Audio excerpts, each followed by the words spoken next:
Hello बच्चों, मैं मंजू पाठक।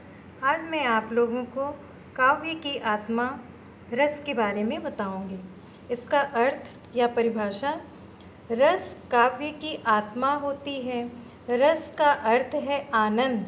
कविता पढ़ने सुनने में पाठक को अर्थात पढ़ने वाले को एक प्रकार का विलक्षण आनंद का अनुभव होता है।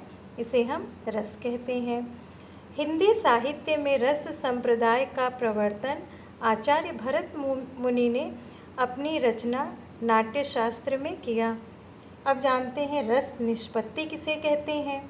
तो रस रूप में स्थायी भावों का जागृत होना ही रस निष्पत्ति है। इसका आरंभ भरत मुनि के निम्न सूत्र से होता है। ये सूत्र है: विभावानुभाव व्यभिचारी संयोगाद्रस निष्पत्ति, अर्थात विभाव, अनुभाव एवं व्यभिचारी संचारी भाव के संयोग से रस निष्पत्ति होती है। अर्थात इन भावों के संयोग से ही रस की निष्पत्ति होती है। अब ये भाव क्या होते हैं, इसे हम क्या कहते हैं? तो ये रस के अंग कहलाते हैं।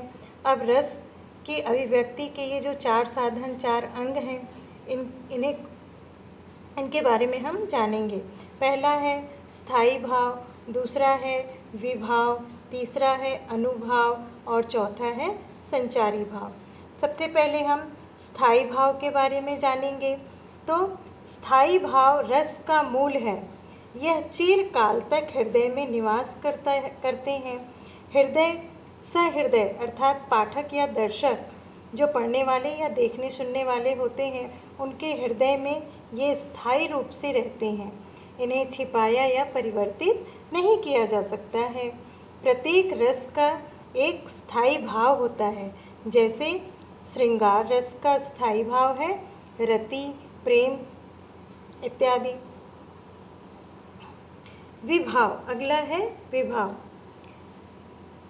काव्य में स्थायी भावों को जागृत करने वाले जो कारण होते हैं, अर्थात जिन कारणों से स्थायी भाव जागृत होते हैं, उन्हें हम विभाव कहते हैं। ये दो प्रकार के होते हैं, एक आलम्बन विभाव और एक उद्दीपन विभाव। आलम्बन विभाव किसे कहते हैं?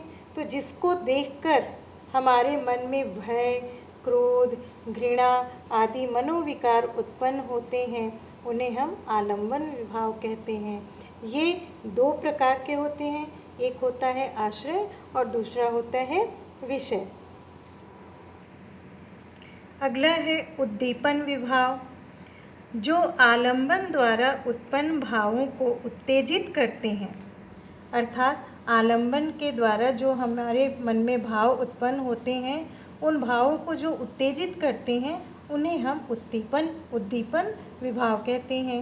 जैसे शत्रु की चेष्टाएं देखकर क्रोध बढ़ना। अनुभाव, आश्रय के मानसिक, शारीरिक और सात्विक चेष्टाओं को अनुभाव कहते हैं।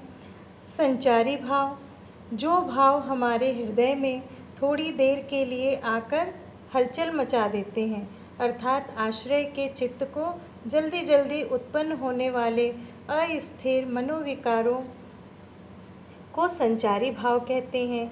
जैसे भयभीत व्यक्ति के मन में उत्पन्न चिंता, शंका, त्रास, मोह, जड़ता आदि संचारी भाव कहलाते हैं। इनकी संख्या 33 मानी गई है।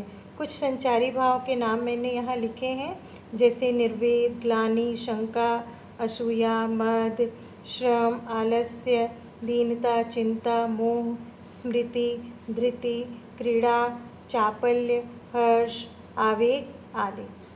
इस तरह से हमने आज रस निष्पत्ति और रस के अंगों के बारे में जाना। अगले वीडियो में मैं आप लोगों को रस के प्रकार और उसके स्थायी भाव के बारे में बताऊंगी। धन्यवाद।